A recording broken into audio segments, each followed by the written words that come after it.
I am Nina Eggens. I'm a mum, a singer, a writer, and a business coach. Above all, I'm a creative being. I have ideas coming out of my ears sometimes. My creativity is my fuel. It gives me energy and joy, and a purpose in life.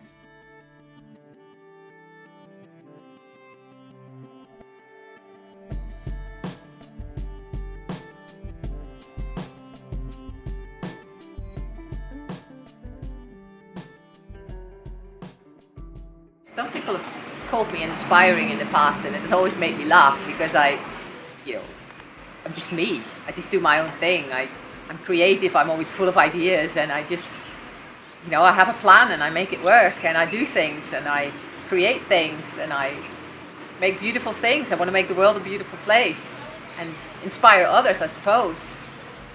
So, am I inspiring? I don't know. Just me.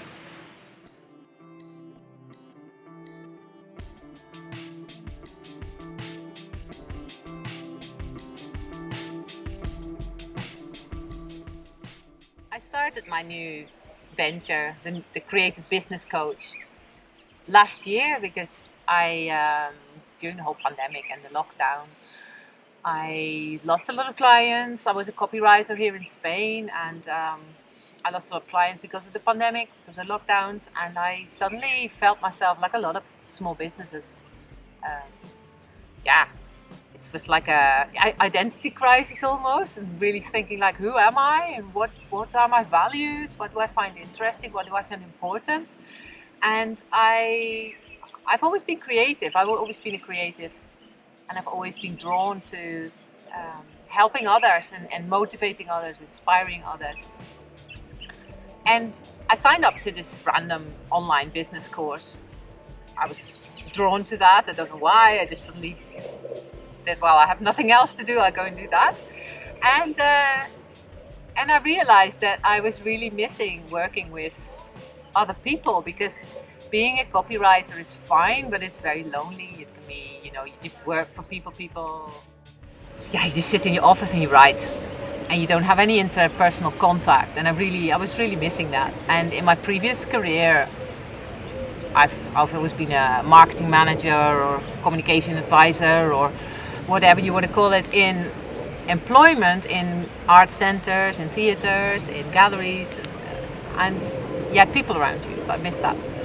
So I thought, well, maybe I should go back to that and become a coach. I never saw myself as a coach, but I've always found myself often, even at birthday parties or something like that, you sit next to somebody and somebody says like, oh, I've been walking around with this idea for years, and you're so creative, and I want to be creative, but I'm in my job, but I want to do something else, and I don't know where to start. And I always found myself going like, right, well, how could you do this? How could you start this business? How could you make your dream come true? And before I knew it, over a glass of wine or a piece of cake, we would be talking about how to start this person's new business, or to how to realize their dream. And I've always done that because I see a passion in somebody's eyes, and I see a fire in their belly, and I just want to bring it out.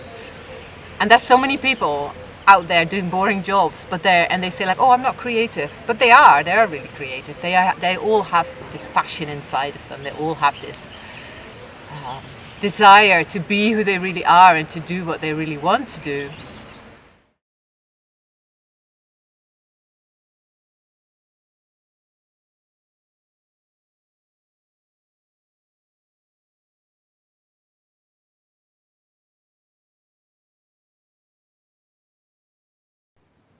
My shop burned down on a Thursday morning, late April 2016. A friend phoned me at 7:30.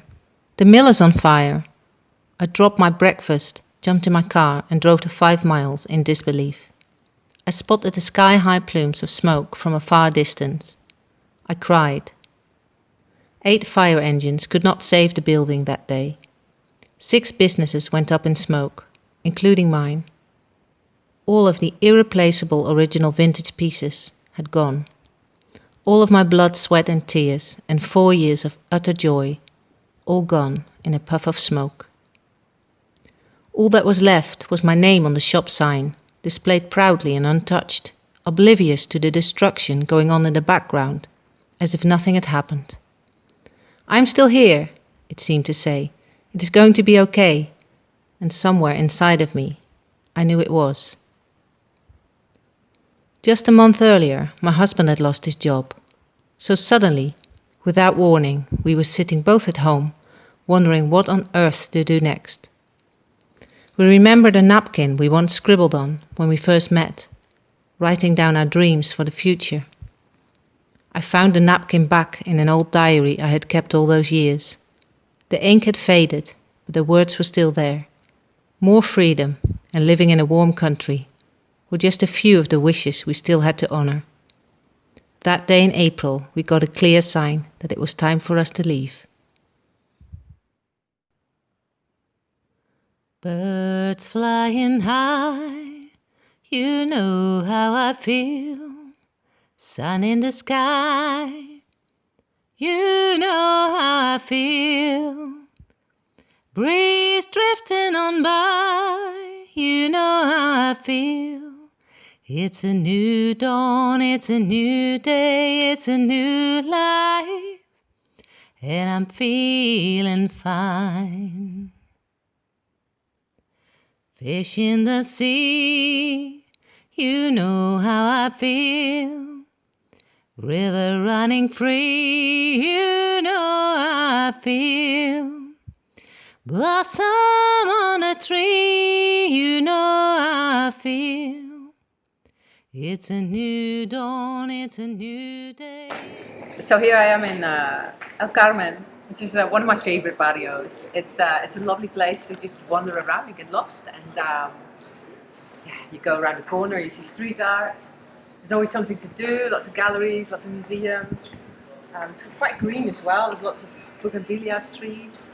And lots of little shops that I like to explore. And I just wanted to show you just a little shop here. It's a little vintage shop, and I used to have one myself. So it's really nice to see these shops here in Spain, sort of similar to what I used to own, because I do miss it. I do miss running a shop like that, because it's the joy of finding vintage, and it's like a treasure hunt every time you look for stock, because nothing is ever the same. This is just wonderful. This is exactly like the shop I used to have. It's just full of wonderful treasures, furniture, lamps, art.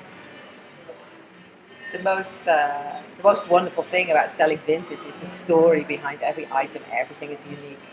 This is what I used to love about my job as a shopkeeper. Is the stories behind the items, and then passing them on to the new owners. It's wonderful. Look at this. Suitcases, chairs. So cool.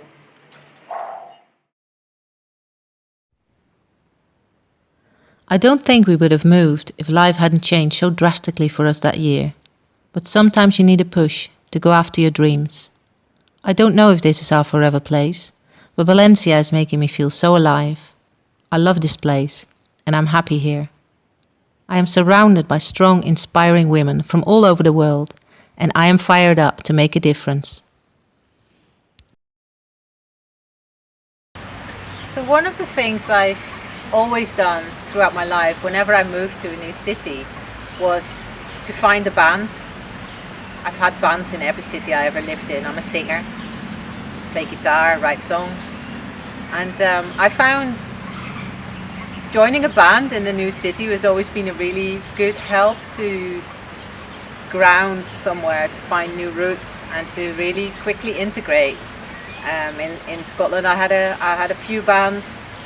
I've never stopped playing in bands. I'm 42 now, and I've been in bands for, 25 years or something.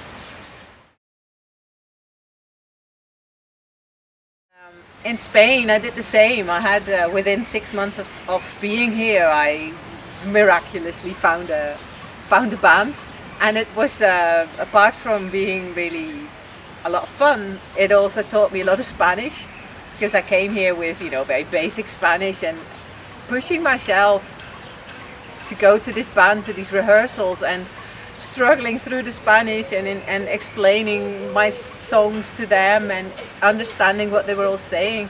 It's really helped me in integrating here and making new contacts and feeling more confident in speaking Spanish.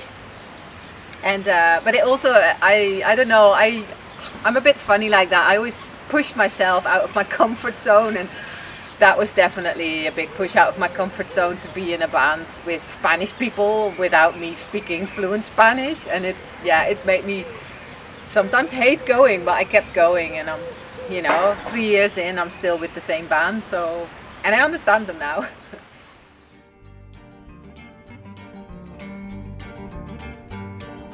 Suitcase and a bag between police and mine. A book in a strange language, you're looking mighty fine. The labels make me wonder, is that I've never been very conventional. I promised myself that by the time I was an old woman, I would be a storybook full of adventures, that I could tell my grandchildren that their grandma had been fearless and creative, and that she always stepped out of her comfort zone, that she opened a quirky vintage shop in the middle of nowhere, and rocked with her band while heavily pregnant. That she was never short of ideas and then made them happen. Because if you want something, you got to go after it. I always dreamt about living abroad, learning new languages, opening my mind. I moved abroad twice, and building up a new life from scratch has made me stronger, more resilient, and I like that.